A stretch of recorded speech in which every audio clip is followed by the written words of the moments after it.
When you make a movie, the biggest desire is to connect to people.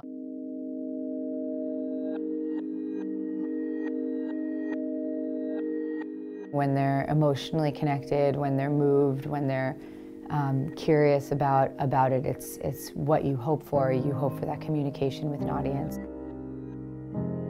It's the work I find so interesting, and getting to play different characters and be different people and have these sort of like mini insights into other people's lives, which is kind of the greatest thing about being human, is imagining someone else's life and feeling empathy with them.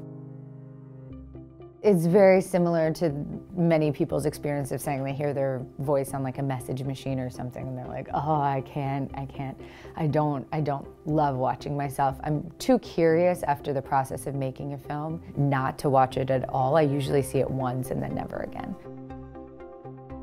I am interested by the mix of having to be quite thick-skinned to all of the scrutiny and criticism, and then having to be emotionally vulnerable with the work. I really don't look at anything like that. I don't seek it out. Of course, you come across it by accident sometimes, or people will come up to you and be like, don't pay attention to what they're saying. And you're like, what are they saying? My mom and my dad are the biggest role models, I think. You know, when you're lucky enough to actually get to live with people who are good people and observe them every day, it's of course the most close-up modeling you can have. I can't say that anyone has influenced me more than them. There are people I look to in my life who I've met, who I've worked with. Mike Nichols was a great mentor to me, and I think about all the time still. I always hear his voice in my ear.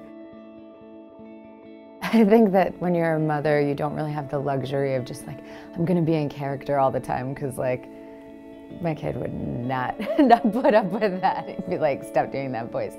But I think it's a really good balance to have in life, because you go, you do your work, which is, you know, in this case, extraordinarily emotional and heavy, and then you go home and you get to return to sort of like a beautiful, beautiful world.